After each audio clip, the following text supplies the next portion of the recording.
is Michael Fagans, and today I'm talking about male health concerns.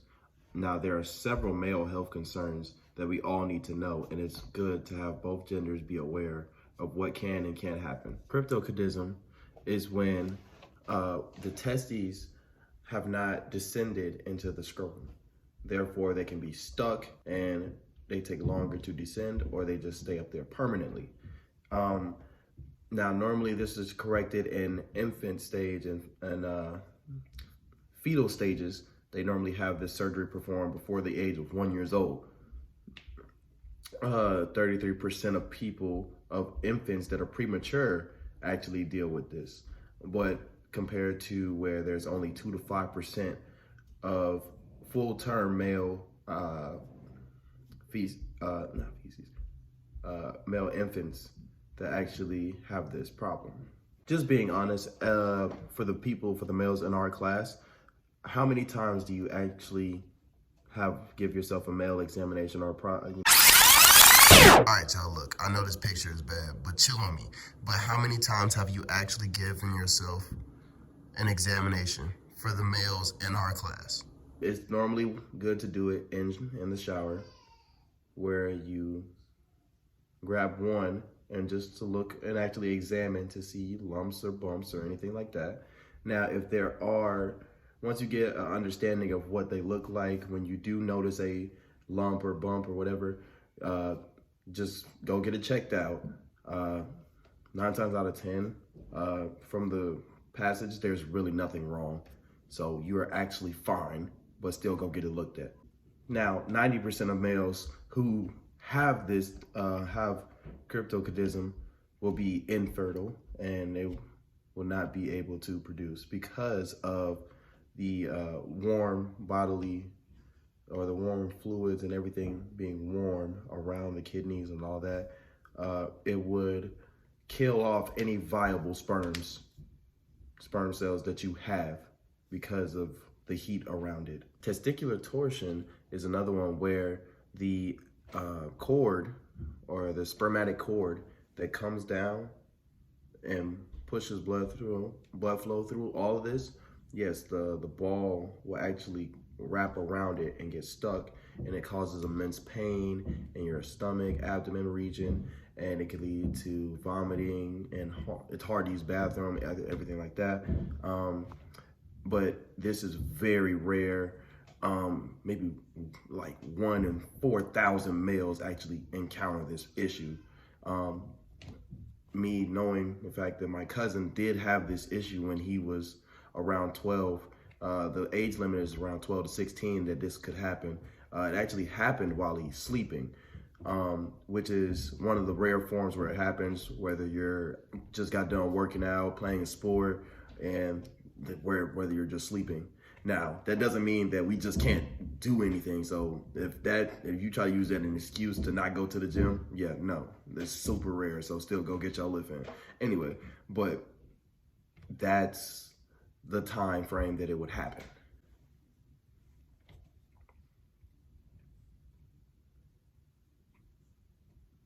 Now, it's recommended that you go get this checked out in the first 4 to 8 hours of the symptoms.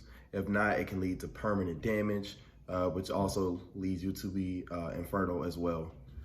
Now, like I just said, since someone in my family has actually had this happen to them, which leaves me someone who has never had this issue, but it can leave me or anyone of my family line or family tree susceptible to this, because it normally happens in the case of family members having it, and it happens down the line. Priapism is an erection that is prolonged and actually has nothing to do with sexual pleasures or interactions.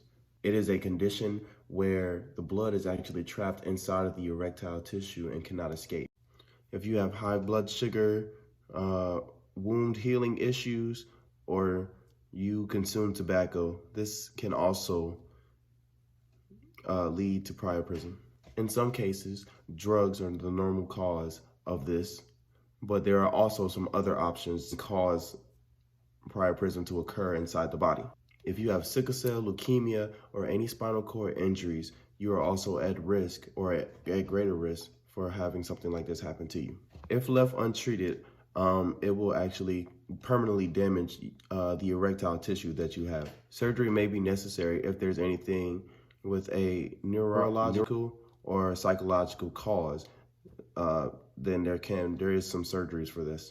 Also, some of the other causes for priapism is having smaller injuries to your penis that you either don't think about or you just forgot. As far as treatment, pharmaceuticals can provide you with medication that will reduce the blood flow and also help clear up most of the buildup that's in the erectile tissue area. Peyronie's disease is a disease that talks about the curvature in a man's penis and some of the abnormal things that can occur. So every male has something unique or different about their curve in their penis, whether it's to the left or to the right, up, down, whatever. So there's something that's always different about each person when this is also during an erection. However, only 1% of men actually deal with an abnormal amount of curvature in their penis that causes them pain to the point where they cannot actually have penetrative sex. Typically, this is most common in the older man, but younger men still can experience this type of problem. The cause of this is minor injuries to your penis that could have occurred during intercourse, where either through vaginal or anal, where vigorous penetration is going on, and whether it bends or up, down, or whatever, or you feel a slight twinge, that could cause bruising on your penis, which can also lead to this as well, as far as those minor injuries. For the ladies in our class, would you actually stay with a man with this situation going on in your life?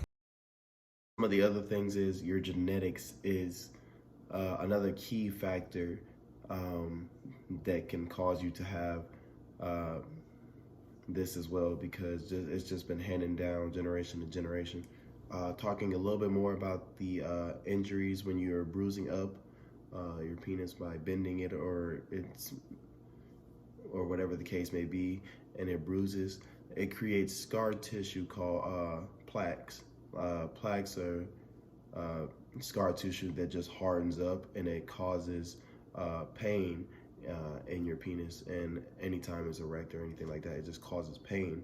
It's just nothing but scar tissue. Besides having genetics or minor injuries to your penis, some of the other things are tobacco, high blood sugar, and wounds that haven't healed. So if you have wound healing issues, that's something that can cause something like this to happen.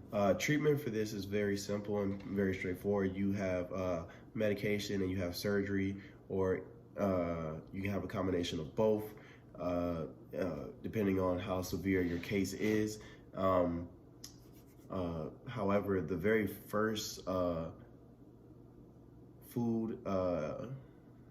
Food and Drug Association drug that was actually released for everyone to use came out in 2013, respectively. That's been a while from now, but it's actually still pretty new. Inguinal hernias are when the intestines push down on the scrotum, and they go through the hole, or the inguinal canal,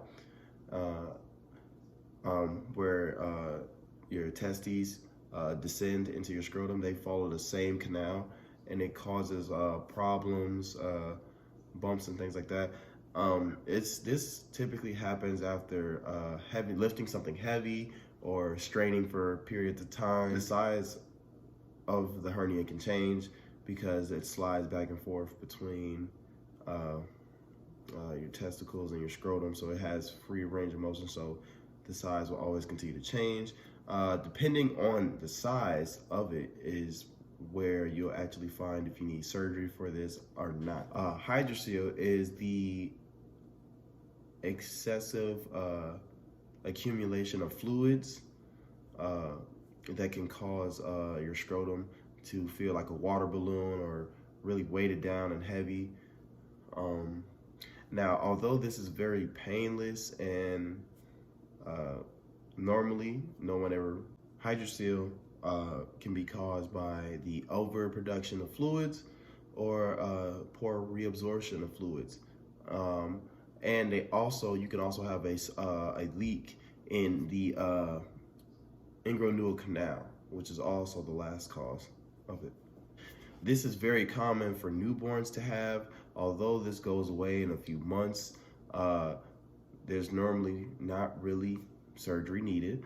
However, if your case is where you need surgery, they will use a needle aspiration for it. Also, the way to actually discover a hydrocele is actually through ultrasound. So your healthcare provider will actually do an ultrasound and they'll actually see the fluids and all that stuff. So then this will alert them that they need to either A, fix it right then and there, or it'll go away.